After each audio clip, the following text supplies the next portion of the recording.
제22대 국회의원 총선거 시기가 빠르게 돌아가고 있습니다. 이런 가운데 더불어민주당 대구시당이 처음으로 지방 청년 의원 8명으로 구성된 총선기획단을 꾸려 눈길을 끕니다. 더불어민주당 대구시당 총선기획단장을 맡은 이정현 남구의회 의원을 스튜디오로 초대해서 자세한 이야기 들어보겠습니다. 안녕하십니까? 네, 안녕하십니까? 반갑습니다. 네. 앞서 말씀드렸지만 청년 지방의원 8명으로 총선기획단을 꾸렸는데 왜 청년 지방의원들로 총선기획단을 만들었습니까? 네, 우선 두 가지 정도 말씀드릴 수 있는데요. 총선기획단이라는 내용 자체가 지역에는 없는 것이 사실입니다. 중앙에서 관리하는 것이었는데 대구의 총선은 항상 조금 조용한 느낌, 보수라는 이미지 때문에 민주당이 활동을 안 한다는 느낌이 좀 컸었는데요. 이번에 네. 민주당 대구시당에서 조금 더 활동적인 모습, 또 이슈를 만들어 보이기 위해서 총선기획단을 만들게 됐고요. 또 새로운 모습을 보여드리기 위해서 8명의 현역 구의원 젊은 8명으로 현역 구의원을 통해서 새로운 모습을 보여드리기 위해서 이렇게 구성하게 되었습니다. 네, 청년기획단, 청년이라고 했는데 그렇다면 그 총선기획단의 평균 연령은 어떻게 되죠? 이재경 의원이 단장 맡은 거 보니까 아마 그중에서 나이가 가장 많아서 그런 거 아닌가 싶기도 한데. 네, 맞습니다. 아마 가장 궁금하신 게 또 나이인 것 같은데요. 우선적으로 저희 평균 나이는 32세, 33세 정도 되고요. 저 같은 경우에는 이준석 대표와 1살 차이가 납니다. 그래서 제가 나이도 많지만 또 현역으로서 재선 의원이라서 단장을 맡게 되었습니다. 개혁신당 이준석 대표, 제가 알기로는 우리 나이로 했을 때 40살, 올해 40살로 알고 있는데 그러면 41살입니까? 네, 41살이 되었습니다. 네. 총선기획단 그러면 궁금한 게 주로 어떤 활동하는지가 궁금합니다. 아마 새로운 모습을 보여드리기 위해서 많은 것들을 하고 있는데 우선 저희가 리브랜딩 총선기획단이라고 이름을 만들었습니다. 새롭게 브랜딩하여서 대구 시민들에 섞여 들어갈 수 있도록 노력하려고 하는데요. 그중에 하나가 찾아가는 총선기획단, 찾아가는 민주당을 지금 하고 있습니다. 그래서 대구 시민들의 목소리를 들어서 기본적으로 총선이라든가 대통령 선거 이런 선거 때는 하향식 정책 구조가 만들어지거든요. 누군가가 정책을 만들어서 이 정책을 하겠습니다 하면 지지하는 형식이었는데 네. 저희는 그걸 좀 벗어나서 시민들의 의견을 들어서 그것을 정책 구조화 시켜서 여러분들에게 선보이는, 그래서 지금은 찾아가는 민주당을 만들어서 아마 다음 달 초 혹은 다음 달 중순쯤에 2월 중순 전후를 통해서 대구시당 내 정책 토론회를 열어서 대구 시민의 의견은 이런 것이었습니다라고 모아서 우리 후보자들한테 전달해드리고 대구시당 전체 총괄적인 정책 방향성을 보여드리는 것을 지금 계획하고 있습니다. 리브랜딩이라고 했지만 그건 결국 민주당의 입장인 거고 대구 시민들이 어떻게 받아들이느냐 이게 더 중요하지 않겠습니까? 찾아가는 민주당이라는 프로그램을 운영한다고 하셨는데 이걸 통해서 이제 시민들 가까이 가기 위해서 노력을 하고 있다 이런 말씀이잖아요. 보수 성향이 강한 대구. 이 대구에서 민주당 이름으로 시민들과 직접 만난다는 게 말처럼 쉽지는 않을 것 같아요. 만만치 않을 것 같은데 시민들 직접 만나보니까 반응 어때요?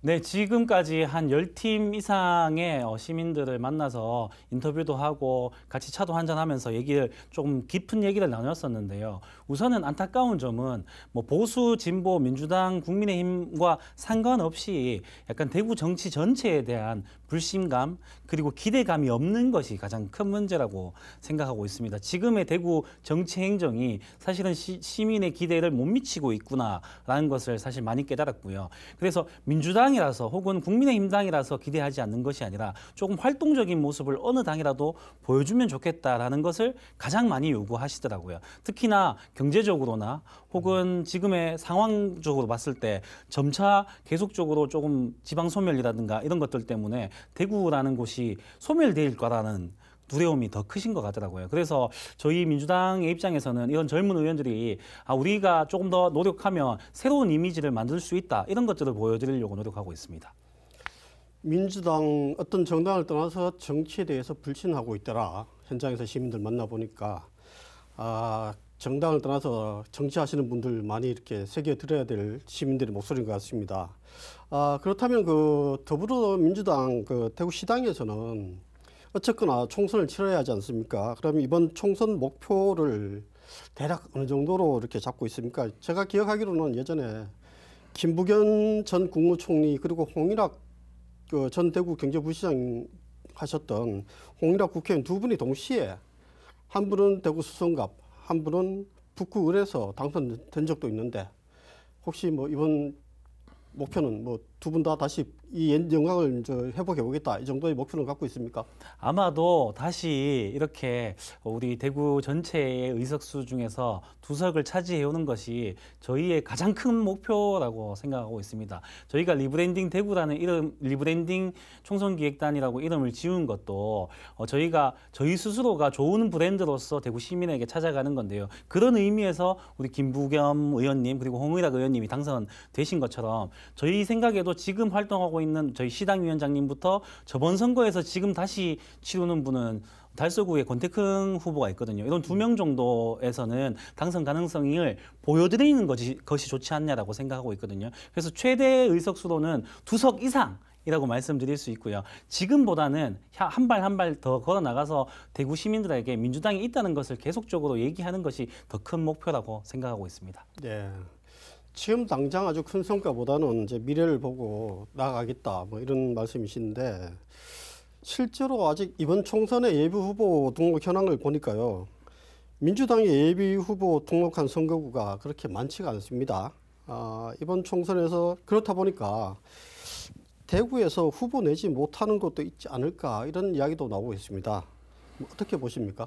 네, 현실적인 얘기라서 이건 솔직하게 말씀을 드리면 한 2가지 정도 안타까운 점은 아직까지 총선에 대한 비례대표제라든가 혹은 총선 구획 획정이 완결이 되지 않았거든요. 그런 부분을 다 고려해서 후보를 등록하는 상황이라서 지역구 지금 예비 후보 등록 기간에서는 다 등록하지 않은 상태고요. 저희 대구 시당 입장에서는 모든 후보를 등록하겠다는 게 목표이긴 하지만 현실적으로는 한 2-3군데 정도 힘들 수도 있겠다고 생각은 하고 있습니다. 그래서 총선 기획단에서 저희가 제시하는 것 중에 하나는 민주당으로서 모든 후보를 내는 것보다 우리 시민정당, 재정당 모두 합해서 어떤 국민의힘과 상대할 수 있는 보수당과 상대할 수 있는 후보들을 좀 꾸려보는 것도 좋지 않을까 생각하고 있습니다. 다른 정당들 뭐 제3당이든 군소정당들과 일종의 뭐 선거 연대 같은 걸 의미하시는 것 같은데. 네, 예, 조금 구체적인 뭐 어떤 염두에 두고 있는 것이라도 혹시 있습니까? 저희 총선기획단 내부적으로 나온 얘기이긴 한데요. 예를 들자면 지금 이준석 신당이라는 새로운 지금 상황이 만들어지고 있지 않습니까? 근데 이준석 신당도 보수의 계열로 본다면 보수와 국민의힘당, 이준석 신당이 있다면 대구 내에서는 민주당을 포함한 다른 시민단체에서부터 시작한 시민대표 혹은 다른 진보정당이 후보를 내준다면 지금 이미 후보를 낸 곳도 있지 않습니까? 네. 그런 곳들은 민주당이 충분히 협의를 해서 단일화 같은 구조를 만들어낼 수 있다고 생각하고 있습니다. 네, 잘 알겠습니다. 좀 특이하게 더불어민주당 대구시당과 광주시당이 얼마 전에 그 공통 공약을 발표했어요. 지금까지 우리나라 정당 역사에서 뭐 영남과 호남, 이를테면 대구 경북과 광주 전남, 아니면 뭐 부산 경남까지 합쳐서 이렇게 영호남이 같이 한 적은 있지만 콕 집어서 대구 그리고 광주가 공통 공약을 발표한 것은 거의 처음인 것 같습니다. 어떤 공약이었는지 그리고 왜 공통 공약을 왜 추진했는지 말씀해 주시죠. 네, 우선은 광주와 대구, 호남과 영남이 이어진다는 공약으로서 굉장히 의미 있는 사실이고요. 6가지 정도 공약을 냈는데 이 중에서 중요한 것은 우선은 달빛철도에 대한 공약을 이번 총선 전, 이번 의회에서 국회에서 해결하겠다는 것이 첫 번째 공약이고요. 이 공약이 나올 수밖에 없었던 것은 향후에 있을 대구시와 광주가 이미 협의한 아시안게임 공동 개최를 함께 하겠다. 이렇게 광주와 대구가 영남과 호남이 함께 할 수 있는 것들을 만들어 보자는 것이 공통 공약입니다. 이를 통해서 지금 중앙으로 가 있는 수도권으로만 몰려 있는 이 지방 소멸의 위기를 영남과 호남이 같이 해결해 보자는 의미거든요. 저 총선기획단의 입장으로서 또 대구시당의 입장 그리고 대구 시민이 바라보는 입장에서도 이런 공약들은 충분히 지역을 위해서 필요한 공약들이고 충분히 지지할 수 있다는 공약으로 보고 있거든요. 그래서 저는 이 부분에 대해서 대구 시민들, 광주 시민들이 함께 조금 기대해 주시고 좀 지지해 주셨으면 고마울 것 같습니다. 네. 앞으로 마지막으로 앞으로 그 총선 기획단 활동 계획도 말씀해 주시죠.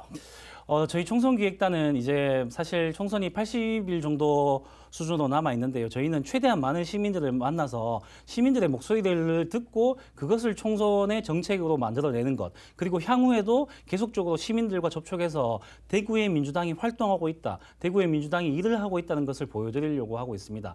젊은 의원들로 꾸려져 있는데요. 젊다는 것이 사실은 어설프거나 실력이 없다라고 보실 수도 있겠지만 현역으로 뛰고 있는 현역 의원들입니다. 그래서 실력도 충분하고 소위 말하는 그 경력직 신입 같은 느낌으로 우리 시민들에게 다가가서 여러 가지 모습 보여드리려고 노력할 테니까 많은 지지와 관심 부탁드리겠습니다. 예, 오늘은 여기까지 말씀 듣겠습니다. 감사합니다. 네, 감사합니다. 총선이 80일도 남지 않았습니다. 정당 후보들은 본격적으로 공천 경쟁이 시작됐고 모든 후보들이 유권자의 선택을 받기 위해 신발끈을 바짝 조여매야 할 때입니다. 무엇보다 공정하고 깨끗한 선거가 되길 바라면서 오늘 뉴스 초대석을 마무리하겠습니다. 감사합니다.